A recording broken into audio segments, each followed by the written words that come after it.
Once upon a twilight, in a dense, forgotten corner of the Blackwood Forest, where the trees whispered secrets older than time, there was a young couple, Sarah and Mark, seeking nothing more than the thrill of the wilderness.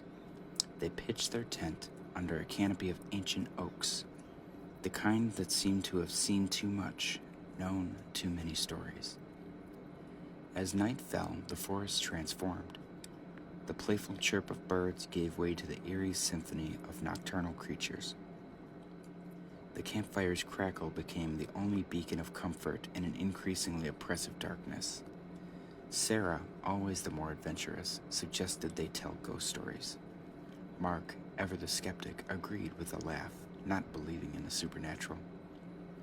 Sarah began with the tale of the Woodman, a spectral figure said to roam these woods, seeking lost souls to join him in eternal wander.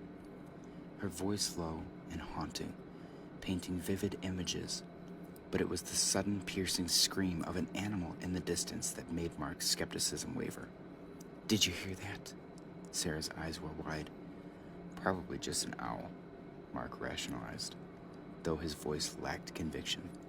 The air grew colder, not with the chill of the night, but with an unnatural frost that seemed to seep from the ground itself.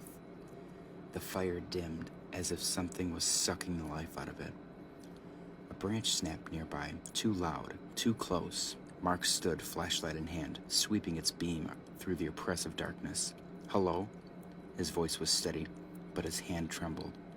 No answer, just the rustling of leaves, too deliberate, too rhythmic. They heard footsteps, not of an animal, but of something walking on two legs, circling their camp. The flashlight caught glimpses, shadows that moved too quickly, eyes that reflected back, not with the glow of an animal, but with a cold, human-like intelligence. Sarah clutched Mark's arm. "Maybe it's just someone playing a prank," she whispered, though her tone suggested she was trying to convince herself more than him. Then they heard it. A voice. Or was it a whisper?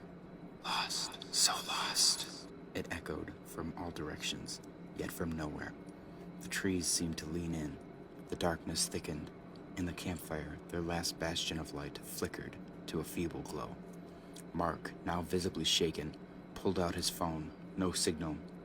"We should leave," he said, his voice a mix of urgency and fear.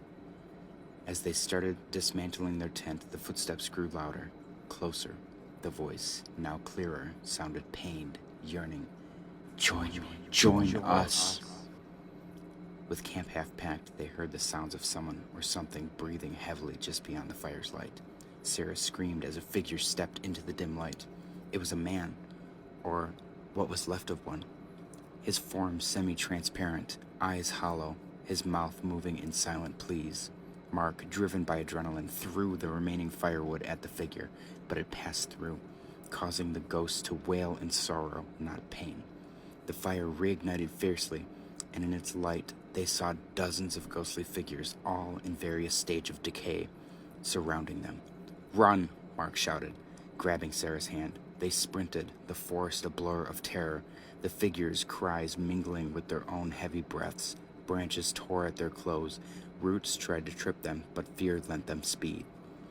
They burst out of the woods onto the gravel road where they had parked. Gasping, they looked back. The forest was silent, dark, as if nothing had happened. But the cold, the unearthly chill lingered. They never spoke of that night again, but sometimes, on quiet nights, they'd both hear echoes, whispers, calling them back to join the lost souls of Blackwood Forest. Join